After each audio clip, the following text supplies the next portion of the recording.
तो ये कहानी है 5 दोस्तों के एक ग्रुप की जो वुड्स प्लेस नाम की जगह पर घूमने के लिए जाते हैं, पर उन्हें इस बात का अंदाजा नहीं होता कि जहाँ पर वो सब जा रहे हैं वहाँ एक ऐसा प्रोजेक्ट चल रहा है जिसमें उन सब की जान लेने की कोशिश की जाएगी। इस कहानी में हम देखेंगे कि उन सब के साथ क्या होता है, क्या वो सब अपनी जान बचाकर वहां से बाहर निकल पाएंगे या मारे जाएंगे। चलिए देखते हैं इस कहानी में। तो मूवी की शुरुआत 2 साइंटिस्ट से होती है जो एक बड़ी सी लैब में थे और अपने प्रोजेक्ट के बारे में बात कर रहे थे। वो बोलते हैं कि ये प्रोजेक्ट पूरी दुनिया कर रही है लेकिन सभी लोग इसमें फेल हो रहे हैं और अब बस ये प्रोजेक्ट हम और जापान ही कर सकते हैं। तभी अगले ही सीन में हम डैना को उसकी फ्रेंड जूल्स के साथ देखते हैं जो अपने बालों पर कलर करके डैना को दिखा रही थी। तभी जूल्स का बॉयफ्रेंड कर्ट यहाँ आ जाता है। वो अपनी दोस्त हॉल्डिन को डैना से मिलवाता है। तभी उनका एक और दोस्त जिसका नाम मार्टी होता है वो यहाँ आता है। मार्टी को स्मोक करते हुए देखकर सभी लोग उसे ऐसा करने से मना करते हैं। फिर ये पांचों बस में बैठकर वुड्स प्लेस नाम की जगह पर जाने लगते हैं जहाँ पर कर्ट के कजन का एक केबिन बना हुआ है। लेकिन तभी हम देखते हैं कि डैना की छत से कोई इन सब पर नजर रख रहा है। वो किसी से कहता है कि वो सब लोग यहाँ से निकल चुके हैं। वहीं दूसरी तरफ हम उन्हीं दोनों साइंटिस्ट को देखते हैं जो किसी को अपनी लैब से टारगेट कर रहे होते हैं। इधर वो पांचों दोस्त एक पेट्रोल पंप पर रुकते हैं लेकिन ये पेट्रोल पंप बहुत ही सुनसान होता है। ये सब लोग पेट्रोल पंप के मालिक को ढूंढने लगते हैं। तभी उसका मालिक इनके सामने आता है लेकिन वो आदमी इन्हें पेट्रोल देने से मना कर देता है और सबसे बदतमीजी से बात करता है। कर्ट उससे वुड प्लेस का पता पूछता है पर वो इन्हें कुछ भी नहीं बताता और वहां से जाने के लिए कहता है। ये सब लोग यहाँ से चले जाते हैं मगर थोड़ी ही आगे जाने के बाद उनके रास्ते में एक टनल आता है। वो लोग टनल से आगे जाने लगते हैं लेकिन इस टनल के दूसरी तरफ एक अदृश्य दीवार बनी होती है जिससे एक चिल टकराकर वहीं मर जाती है। इधर ये पांचों दोस्त इस बात से बेखबर उस केबिन के पास पहुंच जाते हैं।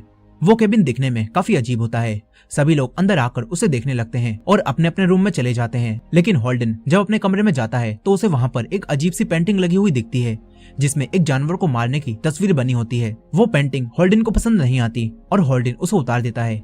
लेकिन तभी उसके पीछे वो एक ग्लास को देखता है जिससे वो डैना के कमरे में देख पा रहा था, पर डैना उसे नहीं देख पाती और मिरर के सामने आकर अपने कपड़े उतारने लगती है। तभी हॉल्डन उसे ऐसा करने से रोक देता है। हॉल्डन सबको ये बताता है और ये देखकर सभी लोग हैरान हो जाते हैं कि ये किस तरह का कैबिन है।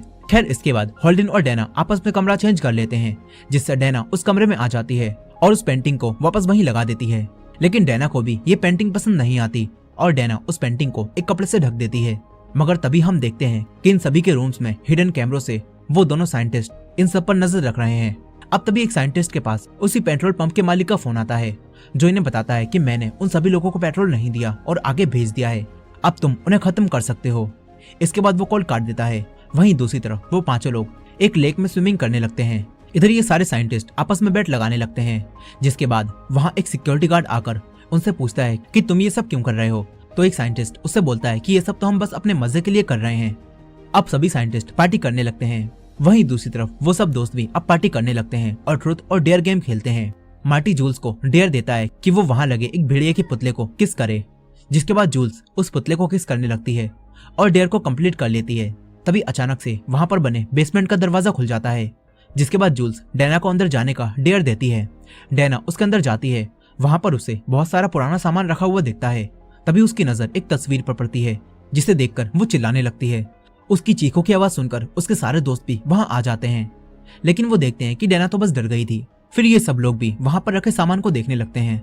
यहाँ पर इन्हें कुछ अजीब सी चीजें भी मिलती हैं। वो सब उन्हें देख रहे थे मगर मार्टी को अब डर लगने लगता है। वो सबसे ऊपर चलने के लिए कहता है मगर कोई भी उसकी बात नहीं सुनता। तभी डैना को एक किताब मिलती है जिसमें एना नाम की एक लड़की ने अपनी जिंदगी के बारे में लिख रखा था। डैना उसे पढ़ती है और उस डायरी में एना ने लिखा था कि उसके डैड ने किस तरह उसकी मॉम को मार दिया और उसका एक हाथ काट दिया और अगर कोई भी यहाँ पर लिखे मंत्र को पढ़ेगा तो मेरा पूरा परिवार वापस से जिंदा हो जाएगा। ये सुनकर मार्टी उसे कहता है कि उसे मत पढ़ना, पर बाकी सबको इस बात पर बिल्कुल भी यकीन नहीं होता और डैना उस मंत्र को पढ़ देती है जिसके बाद हम देखते हैं कि एना का पूरा परिवार ज़ॉम्बीज बनकर दोबारा से जिंदा हो गया है और अब ये तीनों ज़ॉम्बी इन सभी दोस्तों को मारने के लिए इनकी तरफ आने लगते हैं। वहीं दूसरी तरफ एक साइंटिस्ट वो बेट जीत गया होता है क्योंकि उसने ज़ॉम्बीज पर ही पैसे लगाए थे। इसी दौरान हमें बोर्ड को दिखाया जाता है जिस पर ज़ॉम्बीज के अलावा भी कई तरह के मॉन्स्टर्स के नाम लिखे होते हैं, जिसका मतलब है कि डैना और उसके दोस्त दूसरे सामान को छूकर उनकी मदद से दूसरे और भी खतरनाक मॉन्स्टर्स को यहाँ बुला सकते थे।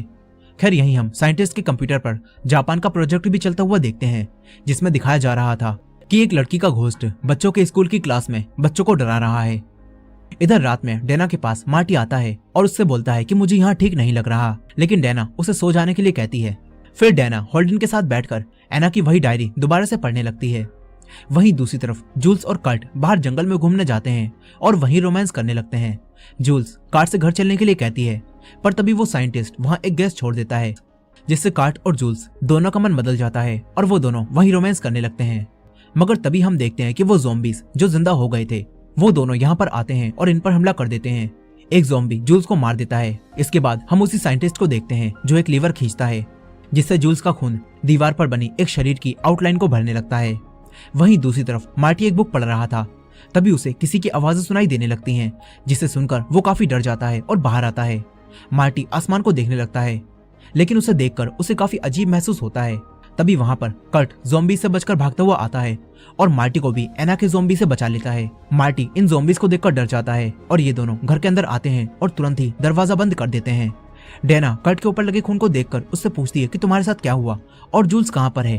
कर्ट कहता है कि जूल्स अब नहीं रही और हमें यहाँ से भागना होगा, लेकिन डैना जूल्स को लाने के लिए दरवाजा खोलने लगती है। मार्टी उसे ऐसा करने से मना करता है, पर डैना दरवाजा खोल देती है। तभी बाहर इन्हें एक ज़ॉम्बी खड़ा हुआ दिखता है, जिसके हाथ में जूल्स का कटा हुआ सर था। वो ज़ॉम्बी जूल्स के कटे हुए सर को डैना की तरफ फेंकता है। डैना ये सब देखकर डर जाती है। तभी वो ज़ॉम्बी भी अंदर आने लगता है, लेकिन ये सब लोग मिलकर दरवाजे को किसी तरह बंद कर देते हैं। जिसके बाद कर्ट सबसे कहता है कि हमें साथ में ही रहना होगा। कर्ट की ये बात सुनकर वहां बैठा एक साइंटिस्ट एक गैस को कर्ट के ऊपर डाल देता है, जिसे सूंघने के बाद कर्ट सबसे अलग अलग जाने के लिए बोलता है और सभी लोग अपने अपने रूम में भाग जाते हैं। तभी वो साइंटिस्ट इनके रूम के दरवाजों को लॉक कर देते हैं, लेकिन यहाँ मार्टी जैसे ही अपने रूम की खिड़की को बंद करने लगता है तो तभी उसे वहां रखा लैंप गिरकर टूट जाता है और मार्टी की नजर एक कैमरे पर जाती है, जिसे देखकर वो समझ जाता है कि ये सब कोई हमारे साथ जानबूझकर कर रहा है। लेकिन वो किसी को ये बात बता पाता इससे पहले ही एक ज़ॉम्बी आकर उस पर हमला कर देता है।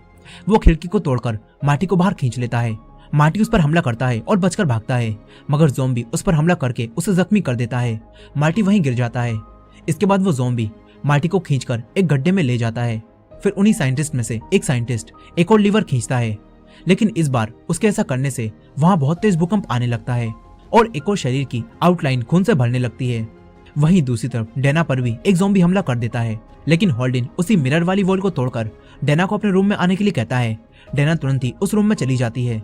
ये दोनों उस वॉल को ब्लॉक कर देते हैं। तभी डैना को बेसमेंट में जाने का एक रास्ता दिखता है। वो दोनों तुरंत ही बेसमेंट में चले जाते हैं, लेकिन तभी वहां पर एक ज़ॉम्बी आ जाता है जो हॉल्डन पर हमला करके उसे ऊपर खींचने लगता है, लेकिन डैना हॉल्डन को नीचे खींच लेती है और उस ज़ॉम्बी पर चाकू से हमला करती है। डैना उस ज़ॉम्बी का काम तमाम कर देती है। तभी यहाँ कट आता है और इनसे कहता है कि चलो जल्दी। डैना और हॉल्डन वहां से भागने लगते हैं। ये तीनों बाहर निकल जाते हैं और अपनी बस में बैठकर यहाँ से निकलने लगते हैं। इसके बाद हमें जापान के उसी प्रोजेक्ट को दिखाया जाता है, जिसमें एक भूत बनी लड़की स्कूल के बच्चों को मारना चाहती थी, लेकिन वो सारे बच्चे मिलकर एक रिचुअल करते हैं और उस घोस्ट को एक मेंढक बना देते हैं, जिससे वो सब बच्चे बच जाते हैं और इनका प्रोजेक्ट कंप्लीट भी हो जाता है। लेकिन वही साइंटिस्ट जब ये देखते हैं तो उन्हें काफी गुस्सा आने लगता है। फिर उन्हें पता चलता है कि बस अब उनका ही प्रोजेक्ट बचा है। ये लोग दोबारा से डैना, हॉल्डन और कर्ट पर नजर रखने लगते हैं। इधर ये तीनों अपनी गाड़ी से भाग रहे थे। वो लोग टनल से यहाँ से निकलने वाले थे, लेकिन ये साइंटिस्ट उनके वापस जाने के इकलौते रास्ते यानी उस टनल को तबाह कर देते हैं। फिर ये तीनों गाड़ी से बाहर आकर दूसरे रास्ते को देखने लगते हैं, लेकिन दोनों रास्ते के बीच एक खाई थी और वहां तक पहुंचने के लिए इन्हें एक रस्सी की जरूरत थी, जो कि इनके पास नहीं थी। मगर ये सब देखकर कर्ट को एक आइडिया आता है। कर्ट डैना से बोलता है कि मैं बाइक को जंप कराकर वहां जा सकता हूँ और फिर वापस जाकर मैं तुम्हारे लिए मदद ला सकता हूँ। जिसके बाद कर्ट अपनी बाइक को लेकर वहां से जंप कराने लगता है, लेकिन जैसे ही वो जंप कराता है तो तभी वो उसी अदृश्य दीवार से टकरा जाता है और नीचे गिरकर मर जाता है। हॉल्डन और डैना ये देखकर हैरान रह जाते हैं। खैर अब यहाँ हॉल्डन और डैना ही जिंदा बचते हैं। इधर साइंटिस्ट एक और लीवर खींचता है, जिससे खून एक और बॉडी के आउटलाइन को भरने लगता है। इधर ये दोनों घर जाने का कोई और दूसरा रास्ता ढूंढते हैं। तभी इन दोनों पर एक और ज़ॉम्बी हमला कर देता है। वो ज़ॉम्बी हॉल्डन को मार देता है और फिर उनकी गाड़ी पानी में गिर जाती है। डैना किसी तरह गाड़ी से बाहर निकलकर ऊपर आ जाती है। डैना को अकेला जिंदा देखकर सारे साइंटिस्ट अब पार्टी करने लगते हैं। फिर एक ज़ॉम्बी डैना के पास आ जाता है और उसे मारने लगता है। तभी साइंटिस्ट के पास एक कॉल आती है, जिसमें दूसरी तरफ से कोई इनसे बोलता है कि अभी कोई और भी जिंदा है। तभी हमें मार्टी को दिखाया जाता है, जो अभी भी जिंदा था। मार्टी डैना की मदद करता है और वो दोनों उस ज़ॉम्बी को मारकर यहाँ से भागने लगते हैं। मार्टी डैना को उसी गड्ढे में लेकर आता है जहाँ पर वो ज़ॉम्बी उसे खींचकर लाया था। यहाँ मार्टी ने उस ज़ॉम्बी को पहले ही मार दिया होता है। मार्टी अब डैना को बताता है कि ये सब एक प्रोग्राम का हिस्सा है, जिसे रोकने के लिए शायद हमें यहाँ से नीचे जाना चाहिए। इसके बाद ये दोनों वहां बने एलिवेटर से नीचे जाने लगते हैं, लेकिन नीचे जाते समय इन्हें रास्ते में बहुत सारे ग्लासेस के अंदर तरह तरह के मॉन्स्टर्स दिखते हैं, जिन्हें देखकर वो दोनों काफी डर जाते हैं। तभी उनके हाथों में डैना वही सारी चीजें देखती है जो इन्होंने सबसे पहले बेसमेंट में रखी हुई देखी थी। डैना समझ जाती है कि जो लोग भी ये सब कर रहे हैं उन्होंने जानबूझकर वो सारी चीजें वहां रखी थी और हमने उनमें से खुद चुना है कि हम किन के हाथों मारना चाहते हैं। डैना को ये सब देखकर काफी गुस्सा आता है। तभी हम देखते हैं कि डैना और मार्टी अब कैद हो चुके हैं और उनके साथ अलग अलग तरह के मॉन्स्टर्स भी कैद हैं। अब तभी वो साइंटिस्ट अपने एक सिक्योरिटी गार्ड को डैना और मार्टी को मारने के लिए भेजता है, लेकिन मार्टी और डैना दोनों मिलकर उसे ही मार देते हैं। वो लोग वहां से बाहर निकल जाते हैं और लैब में आ जाते हैं, लेकिन तभी इन्हें मारने के लिए और भी गार्ड्स यहाँ पर आने लगते हैं। मगर तभी डैना उन्हीं मॉन्स्टर्स को आजाद कर देती है, जिससे वो मॉन्स्टर्स आजाद होकर सभी गार्ड्स पर हमला कर देते हैं और उन्हें मार देते हैं। वो सारे मॉन्स्टर्स पूरी लैब में तबाही मचाने लगते हैं। मार्टी और डैना वहां से भागने लगते हैं। वहीं दूसरी तरफ एक मॉन्स्टर्स उन दोनों साइंटिस्ट के केबिन में पहुंच जाता है। वो दोनों साइंटिस्ट एक सीक्रेट रास्ते से यहाँ से भागने की कोशिश करते हैं, लेकिन एक साइंटिस्ट को एक मॉन्स्टर आकर मार देता है। दूसरा साइंटिस्ट ये देखकर वहां से भाग जाता है, लेकिन वो डैना के सामने आ जाता है और डैना उसे चाकू से मार देती है। मगर मरते मरते भी वो साइंटिस्ट डैना से कहता है कि मार्टी को मार दो। तभी मार्टी उस साइंटिस्ट की गन डैना को उठाकर देता है और फिर वो दोनों यहाँ से भागने लगते हैं। ये दोनों भागते हुए उसी जगह पर पहुंच जाते हैं जहाँ पर वही शरीर की आउटलाइन बनी हुई थी। ये दोनों इस जगह को देखने लगते हैं। डैना देखती है कि यहाँ पर 5 लोगों के शरीर बने हुए हैं। डैना समझ जाती है कि यहाँ एक तरह का रिचुअल चल रहा था और वो 5 उसी रिचुअल का पार्ट थे। अब इसके बाद यहाँ पर एक औरत आती है जो मार्टी और डैना को बताती है कि हम हर साल ऐसे ही 5 लोगों को मारते हैं और उनकी बलि डेविल को देते हैं, जिससे वो डेविल हमें जीने देते हैं। वो औरत इन दोनों को नीचे का हिस्सा दिखाती है जहाँ पर से किसी की आवाज आ रही होती है। वो औरत बोलती है कि इस रिचुअल में 4 लोगों का मरना तय होता है और हमेशा 5वीं लड़की को किस्मत पर छोड़ दिया जाता है। वो औरत डैना से कहती है कि मार्टी अगर जिंदा रह गया तो वो डेविल जाग जाएंगे और पूरी दुनिया तबाह कर देंगे, इसीलिए तुम्हें मार्टी को मारना होगा। वो औरत डैना से मार्टी को मारने के लिए कहती है। उस औरत की बातों में आकर डैना मार्टी के ऊपर गन पॉइंट कर लेती है, लेकिन तभी वहां पर एक वोल्फ आ जाता है और वो डैना पर हमला कर देता है। तभी मार्टी गन उठाता है और वोल्फ को शूट करता है, जिससे वो वोल्फ वहां से भाग जाता है। मगर अब वो औरत मार्टी को मारने के लिए उस पर हमला कर देती है। मार्टी और उस औरत के बीच यहाँ फाइट होने लगती है, लेकिन तभी वहां ज़ॉम्बी बनी एना आ जाती है। एना को देखकर डैना मार्टी को ये सब बताती है और मार्टी अपने आप को बचा लेता है। इसके बाद ज़ॉम्बी बनी एना उस औरत को मार देती है। तभी मार्टी उन दोनों को वहां से नीचे फेंक देता है। फिर मार्टी और डैना को लगता है कि उन दोनों की जान बच गई है, इसलिए वो दोनों चैन की सांस लेते हैं और स्मोक करने लगते हैं। लेकिन तभी ये पूरी जगह जोर जोर से हिलने लगती है और जमीन के अंदर से एक बहुत बड़ा हाथ बाहर आता है और इसी एंडिंग के साथ ये कहानी यहीं खत्म हो जाती है।